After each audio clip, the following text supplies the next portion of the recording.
Hi, magandang umaga po sa inyong lahat for our first reading for the day today. Tingnan po natin kung ano naman po ang makikita natin sa first reading today. But I hope na panood nyo na po kahapon yung late upload, first, second, and third reading kahapon, no, bago po kayo lumagtaw dito sa ating first reading of the day today. Yan. Tingnan po natin, no. Buksan muna po natin ang ating mga kandila. Nakalimutan ko na naman pong buksan. Lagi ko na lang po nakakalimutan buksan. So, sobrang excited ko po na kayong lahat ay mabigyan ng reading of the day. Nakakalimutan ko pong buksan ang ating kandila. Yan.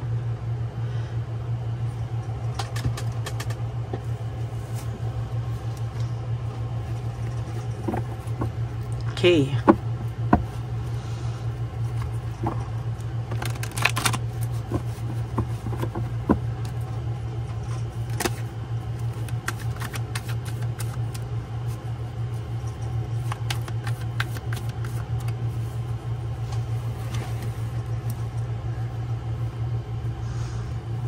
One, two, three, 4, 5, 6, 7, 8, 9, and 10.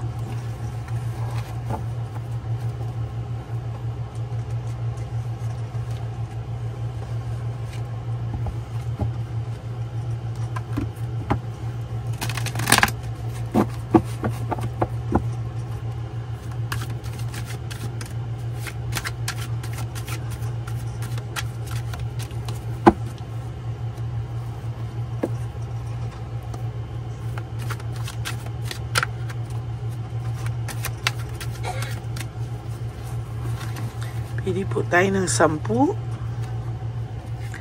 1,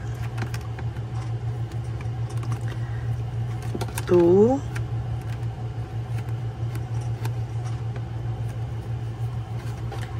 3, 4, 5, 6, 7, 8, 9, and 10.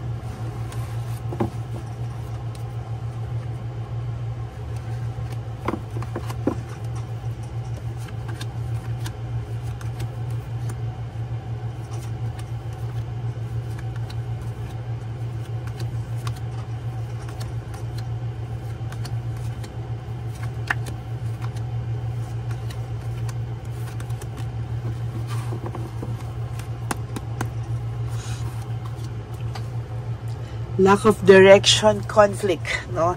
Ang taong pong ito ay walang direksyon sa ngayon, no? He or she is just going with the flow. Marami po siyang conflict sa isip niya, no? Hindi niya po maayos-ayos, no? Sa isipan niya po, panay kaguluhan, no? Panay nagko-conflict po sa kanyang isipan, no? Sa totoo lang. There is this resentment and desire to reconcile. Meron po siyang iniisip. Gusto niya po talagang makipag-usap sa'yo. No? Hindi niya lang po alam pa paano. Gigil na gigil po itong taong to na makipag-usap sa'yo. Kaya wala po siyang ginawa kundi mag-stalk sa'yo. Pero hindi po siya makagawa ng paraan on how to communicate with you, no? Gusto niya pong makipag-usap sa iyo, gusto niya pong mag-communicate sa iyo, pero hindi niya po magawa, no? Talagang naguguluhan po siya, kaya panay po siya loneliness and isolation. Most of the time, this person, ina-isolate niya yung sarili niya sa kwarto. Gusto niya muna mapag-isa, gusto niya doon muna siya sa kwarto, gusto niya pong mag-isip, no? At sasabihin ko po sa inyo na itong taong to ay gulong-gulo kakaisip, no? Talagang most of the time hirap na hirap po siyang isipin yung kanyang mga moves na gagawin dahil ilang beses na po siyang nagkamali, no? There is this emotional immaturity, no? May nakikita akong ka-immaturan dito, no, sa taong ito, no? Very, very immature, and sa nakikita ko po ay hindi siya natatahimik at hindi siya matatahimik lalo, no? there is this deception, insecurity, and tactics, no? Ang dami niyang ginagawang tactics, strategies. Parang niloloko niya pa yung sarili niya. Hindi na lang siya pumunta sa'yo, mag-usap tayo, sabihin niya po lahat sa'yo ng gusto niyang sabihin, no? Ay, nako. Yan ang nakikita ko. Isa rin sa nakikita ko kasi baka, for those of you na merong third party pa, baka bantay sarado kahit telepono nila, no? Pero for those of you na walang third party na break na sila, disconnectedness, oh. Disconnected, dinidisconnect niya yung sarili niya kasi parang gusto niyang, parang feeling niya, pag lumapit siya sa'yo kahit pagalit, gusto niya ikaw yung mag-approach, no? Or ikaw pa rin, sinin ka na niya, or tinignan niya na yung FB mo, or mga My Day mo, or social media mo. Gusto niya, ikaw na yung magparamdam, or gusto niya, ikaw na yung mag-message, no? Sa nakikita ko, ayan, no? Loss, grief, and self-pity, no? Sometimes, pag mag-isa siya and disconnected siya, may self-pity siyang nararamdaman, ano? Talagang alam niya sa sarili niya, no? Ayan, no? Immaturity. Ayan, no? So, talagang nakikita ko talagang namumblema siya. High level of scrutiny, no? Sa nakikita ko ay sunod-sunod na malas yung nangyayari sa kanya. Ayaw niya man maramdaman ito, tinatry niya pa rin naman maging positive sa buhay. Pero sad to say, hindi po talaga kaya. Malungkot po ang taong ito dahil sunod-sunod po yung stress niya. High level of scrutiny, meaning sobrang high level yung karma na parang hindi na po niya kontrolado. No? Nahirap na po siya at hindi niya po ito kontrolado. There is doubt, lack of satisfaction, ano? Sa nakikita ko, meron akong nakikita dito na difficulties talaga sa buhay niya ngayon. Very difficult and may doubts siya talaga sa sarili niya, no? Taken advantage of, sa nakikita ko po ay na-take advantage niya kasi yung pagmamahal mo. Na-take advantage niya kasi yung iyong kahinaan, yung iyong pagmamahal, no? Which is sometimes mas mahirap pa po, no? Kasi hindi niya na po alam kung ano po ang kailangan niyang gawin, oh.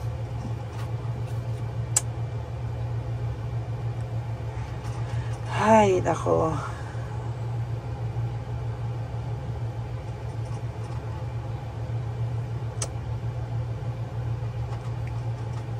Talaga pong, ayan o, grabe po ito. Grabe po yung pinagdadaanan nito ngayon. Ayan o.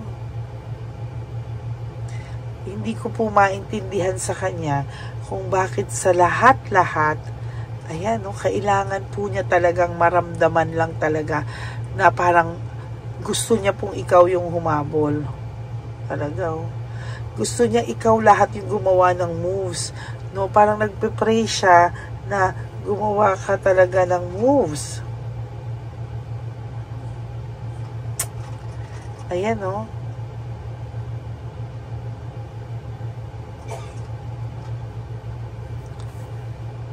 Grabe po. Piniraramdam ko yung energy niya.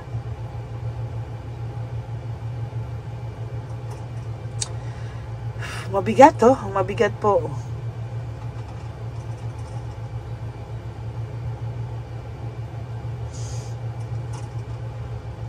Bakit ako tumatahimik? Kasi nararamdaman ko yung energy. Kinikilabutan po ako. Saglit lang.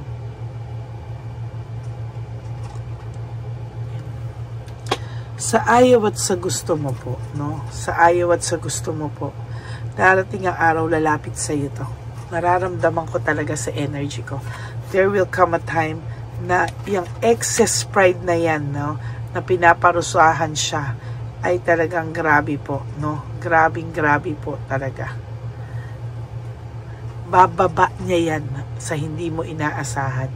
Mabababa yan sa oras na magkita talaga kayo. At talagang, alam mo yun, mamutawi lang yung pagmamahal niya sa'yo. Sana tatalbugan yung excess pride na yan, ano? Pinaparusahan na siya pero still ang taas pa rin ang pride niya. Confused siya, no? Alam niya po na magulo yung kanyang pakiramdam, alam niya po lahat na hindi tama itong lahat nangyayari sa kanya. And sad to say, itong taong to ay mahina po siya, and talagang hindi niya po kinakaya yung mga nangyayari sa kanya ngayon. Pero ang tindi ng mukha niya, no, parang sa sobrang kapal nito, parang kunwari okay na okay siya, hindi siya apektado sa'yo. Ang pakiramdam mo, napakataas ang pride niya, meron ka pang mababalitaan na galit siya sa galit pa siya, no, or sinisiraan ka pa niya sa iba, or mababalitaan mo na ikaw pa yung pinapalabas niya masama sa iba. That is just a defense mechanism, no? Defense mechanism niya po yan, sa totoo lang. Yan po yung pakiramdam niya, no, na parang, hay,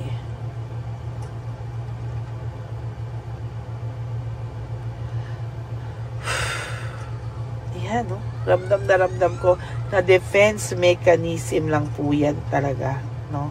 Hindi niya po alam kung ano yung gagawin niya. Grabe po, no? Talagang hindi ko alam kung ano po ang gagawin niya, no?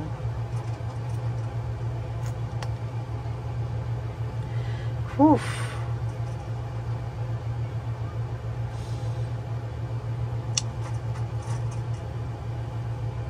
Sa totoo lang, sa nakikita ko sa kanya, no?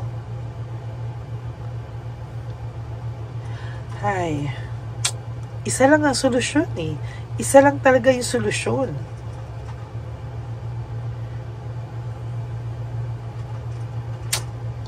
Bakit hindi na lang niya kasi ibaba yung pride niya?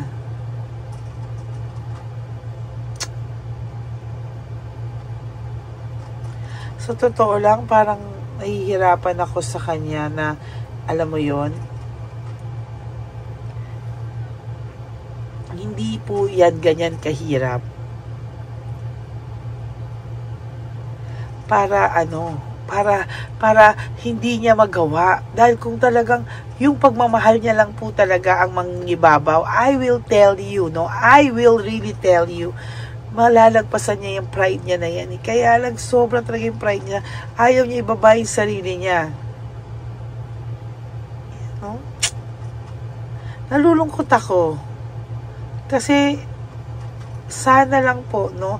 Sana lang po makita niya sa sarili niya na hindi ganito kadali yung mga pangyayari sa buhay. Na hindi every time na gusto niyang ikaw ang lalapit, ikaw ang lalapit. Masakit yun eh, no? Masakit talaga yun ng ganun, no? So, sana lang, no, makita niya kung ano at saan siya nagkamali, no? Ayun, no? Hindi niya mabalansi yung desisyon niya. Very disorganized, or hindi ko nakalabas to. Gusto niya, no, wag kang makarecover din sa kanya, oh. Gusto niya hindi ka makarecover sa kanya. Gusto niya hindi ka magkaroon ng clarity and improvement.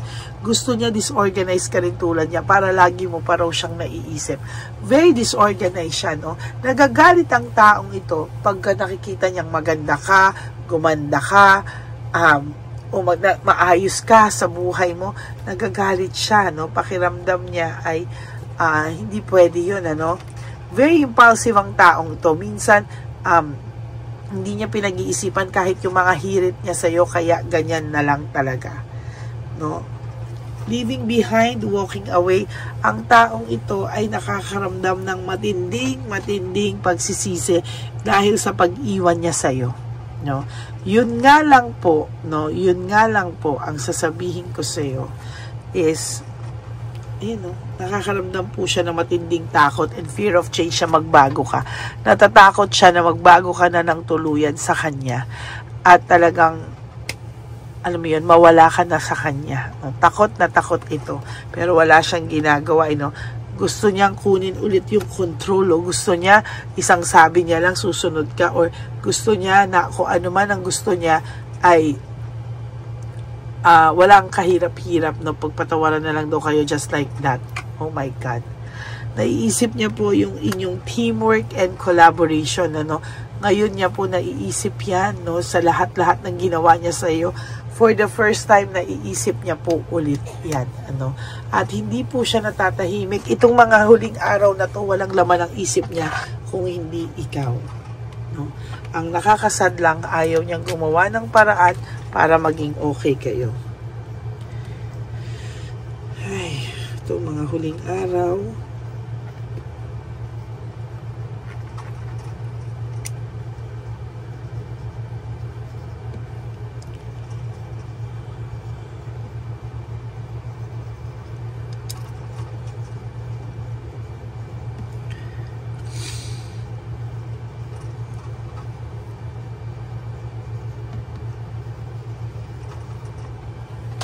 Ito mga huling araw, balisa siya at ikaw ang laging laman ng isip niya. Kahit ayaw mo, kaya ngayon nababalisa ka, sumasakit ang ulo mo, hindi ka makatulog lately, ilang araw na because of ganito, no? Ikaw ang talagang laman ng kanyang isipan. No? Lately, sobrang balisa itong taong ito. Okay, that's it for your first reading of the day. I hope na naka-resonate kayo. And if you do, can you please give me a like and comment down below para naman po alam mo no kung ano po ang ating alam ko kung ano po ang inyong saloobin, no? And for those of you who would like to have a private reading with me, you can message me po at Lady Lee Elena, that's L-A-D-Y-L-Y Elena. Nasa dulo po yan ng ating video, dyan nyo lang po ako makokontak. That's my only official and legit FB account. Ayan, maraming salamat po sa inyong lahat. And, meron pong talagang napepeki pa itong fake na Lady Elena, no? Buti na lang po, no? Nagkakaroon sila ng instinct na ito yung fake na sinasabi ni Lady Elena. Kaya tingnan nyo po, lagi akong makulit sa inyo kasi nare-retain sa inyo, no? Nare-retain sa inyo na may fake. Kaya ingat po kayo dyan sa mga fake na yan, no? Huwag po kayo magpaloko, ha? Naloko na po kayo, tama na. No, na-scam na ang puso nyo, wag na po kayo magpa-scam ulit. Okay? So, yan po, no? And to all my ever loyal, solid, faithful na Lady Elena family, no? Mahal ko po kayong lahat. And thank you for not skipping ads. Thank you po sa lahat ng suporta nyo sa atin. At maraming salamat po for everything. And, ang lagi ko pong payo sa inyo is just to live one day at a time. No, do 3 things that will make you happy for the day. Huwag niyo muna pong isipin lahat ng mga gugulo sa isipan niyo, no? Just be happy for today and maging masaya po kayo sa lahat-lahat, no? Prioritize yourself, love yourself, and be grateful for today. Maraming salamat po sa inyong lahat. And ano pa po ba ang aking bilin sa inyo, no? Please po, ano? Ang sinasabi ko lang po sa inyo ay huwag nyo muna po isipin yung mga anniversaries na parating sa inyo, yung birthday niya, birthday mo, Pasko, bagong taon, at yung inyong much awaited na Valentine's Day, no? Just live for today. Ganun lang po, please, no? Penalize nyo po yung sarili nyo, no? Bigyan nyo po ng penalty yung sarili nyo o punishment pagka isip ka na naman ng isip at iyak ka ng iyak, no? Lagi nyo pong tatandaan na life is too short. Don't make it shorter by stressing yourself from all the pains and heartaches na binigay sa inyo ng kahapon. Just surrender everything to the divine universe and just let go and let God write your life and love story. I will be back po for another set of reading. Huwag po kayong malulungkot, ha. Ako po ay magbabalik sa inyong lahat. Whether you like it or not, ako po ay magpaparamdam sa inyo at sasabihin ko po sa inyong lahat na hindi po ako mawawala sa inyong tabi. Maraming salamat po sa inyong lahat and may God bless you all. And I love you all from the bottom of my heart. Okay? Bye-bye po. I will be back for another set of reading for our second reading of the day. But before that, sana po ay maging happy ka sa araw na ito at huwag ka pong malulungkot. Okay? I love you and God bless you all. Bye! Magandang gabi po ulit sa inyong lahat. Ako po ay muling nagpapaalala sa inyo na mayroon pong lumalabas sa FB at Messenger account na fake account po, no, nang hihingi po ng $25 through PayPal at hindi po yan totoo. Huwag po kayong maniwala dyan. At pag sinabi mo po na gusto ko pong marinig ang boses nyo, or makita kayo, ang sasabihin po ay magbibigay kami ng link, buksan mo yan, at pagkatapos ay makikita mo ako. Wag po kayong maniniwala dahil yan po ay hindi totoo. Yan po ay isang malaking scam na pag binuksan nyo po ay mahahack po lahat-lahat sa inyo. Mahahack po ang inyong mga personal details. Lahat po, lahat ay mahahack. Ako po ay nalulungkot na ito po ay nangyari, ngunit sa talagang may mga tao pong masasama at may mga tao po talagang hindi makatiis na hindi gumawa ng masama sa ibang tao. Pero maging aware po sana kayo, tulungan niyo po ako, i-report po natin yung fake na yan at sa FB para siya po ay mawala na at wala na po siyang mabiktima pa. No? Nandyan po lahat ng details at maraming salamat po sa inyong lahat. Maraming salamat po sa inyong lahat at mag-iingat po kayo.